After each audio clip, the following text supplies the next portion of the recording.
గిరిజన సంక్షేమ శాఖ వసతి గృహాలను జిల్లా కలెక్టర్ ఏ తమ్మీం అన్సారియా శనివారం పరిశీలించారు. మస్తాన్ దర్గా వెనుక ఉన్న గిరిజన సంక్షేమ శాఖ వసతి గృహాన్ని, ఏటి అగ్రహారం 13వ లైన్లో ఉన్న గిరిజన సంక్షేమ శాఖ వసతి గృహాన్ని జిల్లా కలెక్టర్ పరిశీలించారు. ఈ పోస్ట్ మెట్రిక్ వసతి గృహాలను సిఎస్ఆర్ నిధులతో ఆధునీకరించడం జరిగింది. మస్తాన్ దర్గా వెనుక ఉన్న వసతి గృహంలో 100 మంది విద్యార్థులు, ఏటి అగ్రహారం ఉన్న వసతి గృహంలో 75 మంది విద్యార్థులు ఉన్నారు. వసతి గృహాల్లో BTech, B pharmacy, degree, PG, polytechnic వంటి కోర్సులను చదువుతున్న విద్యార్థులు ఉన్నారు. వసతి గృహాల ప్రాంగణాన్ని పూర్తిగా పరిశీలించారు. వంటగదులను, డార్మిటరీలను తనిఖీ చేశారు. ఆహార పదార్థాల నాణ్యతను స్వయంగా తనిఖీ చేశారు.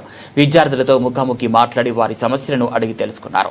ఆహార నాణ్యతపై ఆరా తీశారు. మెనూ అమలు చేస్తున్న తీరును అడిగారు. వసతి గృహ సంక్షేమాధికారులు మెనూ వివరాలను తెలియజేశారు.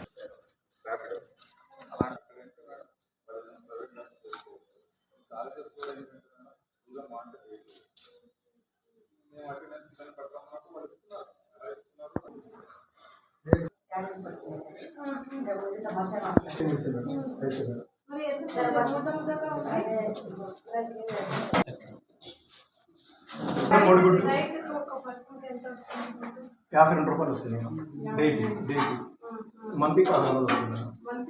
సప్లై మేడం ప్రొవిజన్స్ అన్ని కూడా అవును మేడం జీసీసీ వాళ్ళు సప్లై చేస్తారు. పప్పు ఇవన్నీ జీసీసీ నుండి వస్తాయి మేడం. కాకపోతే వాళ్ళకి మేము పే చేస్తాం మేడం. జీసీసీ వాళ్ళకి మేము పే చేస్తాం.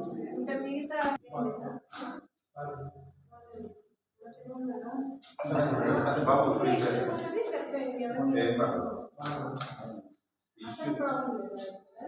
ఉంది మేడం, నేను చెప్తాను మేడం. వాటర్ స్టోరేజ్కి ఒక సింటెక్స్ కావాలి మేడం. ఇక్కడ ఒక సింటెక్స్ కావాలి మేడం. మంచినీళ్ళు పైన